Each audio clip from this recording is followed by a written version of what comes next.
In 2014, a family moved into a beautiful home in Westfield. Everything felt normal, until the first night. A letter was waiting in their mailbox. No return address. No name. Just one sentence that made their blood run cold. "Welcome to your new home, I've been watching it for years." At first, they laughed it off. Some creepy joke, right? But then, another letter arrived. This time, it was signed, The Watcher. The message was different, more personal, more disturbing. "I see your children, have they found what's in the walls yet?" That's when the fear began. Because this wasn't random. Whoever was writing these letters was close. Too close. The second letter changed everything. This wasn't a joke anymore. This was personal. "I see you brought young blood into the house." The family froze. How could someone know that? They had just moved in. They barely knew the neighbors. Then it got worse. "Have they found what's in the walls yet?"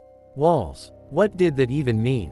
Hidden cameras? Secret passages? Or something even worse? Panic set in. The parents stopped letting their kids play outside. Every noise at night felt louder.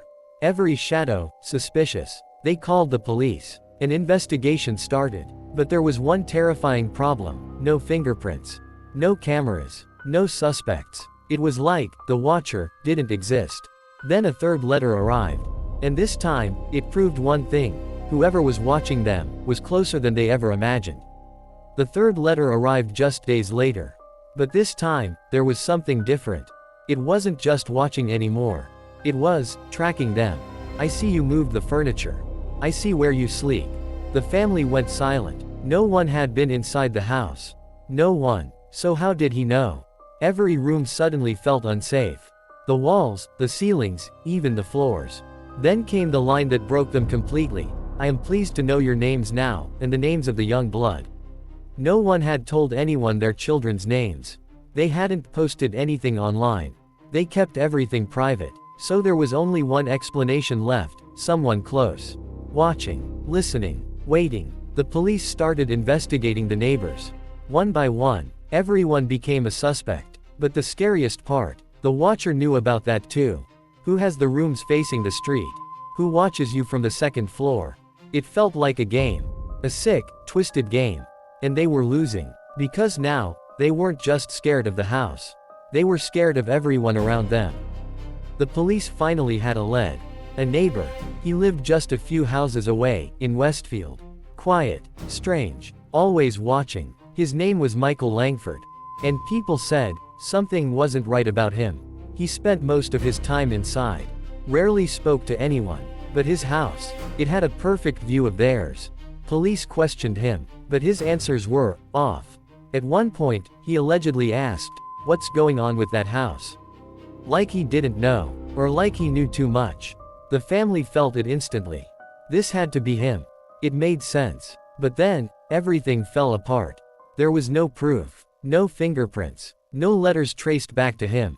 Nothing. And legally, that meant one thing: he was free. The family was back at the beginning. No answers. No safety. But that same night, another letter arrived. And this one was the most terrifying yet. Maybe a car accident, maybe a fire, or maybe something worse. This wasn't just watching anymore. This was a threat. Now they knew one thing for sure: the Watcher wasn't playing. The threats were too much. The family couldn't take it anymore. They made a decision: they would never move into the house. Instead, they tried to sell it. But there was a problem. A big one. By law, they had to tell potential buyers the truth. About the letters. About the Watcher. And once people found out, everything changed. Buyers disappeared. Offers were canceled. No one wanted the house. Who would? A home where someone watches you, knows your children, and sends threats. It became impossible to escape. They even tried renting it out, hoping someone else would take the risk. But then, another letter arrived. "You are trying to leave, but I will not allow it." That was it. Pure fear. The house didn't feel like property anymore. It felt like a trap. Something, or someone, didn't want them to go. Just when they thought it couldn't get worse, a new theory appeared. What if the Watcher wasn't a neighbor? What if it was someone much closer? Investigators started looking deeper. Not outside the house, but inside the family's life. Who knew they were moving in? Who knew their names? Their plans? Then came the shocking idea. What if the letters were an inside job? Some people believed the family wrote the letters themselves. To scare people. To raise the house's value. Or even, to get out of a bad deal. The internet exploded with theories. Was it all fake? A setup? A lie? But the family denied everything. They were terrified. Losing money. Losing sleep. Losing control. Why would they do that to themselves? And then, something strange happened. Even after all the attention, the letters didn't completely stop. The investigation slowly died. No suspects. No answers. The case went cold. Years passed in Westfield. The house was still there. Quiet. Unchanged. But something never felt right. The letters stopped coming regularly, but they never truly ended. Every now and then, another one would appear. Short. Cold. Watching. I am still here. No one knew who sent them. No one ever saw anything. Neighbors moved on. People forgot. But not everyone. Because one detail never made sense. How did the watcher know so much? Not just about the house, but about the family. Their lives. Their children. Their movements. It was too specific. Too accurate. Which meant one thing. This wasn't random.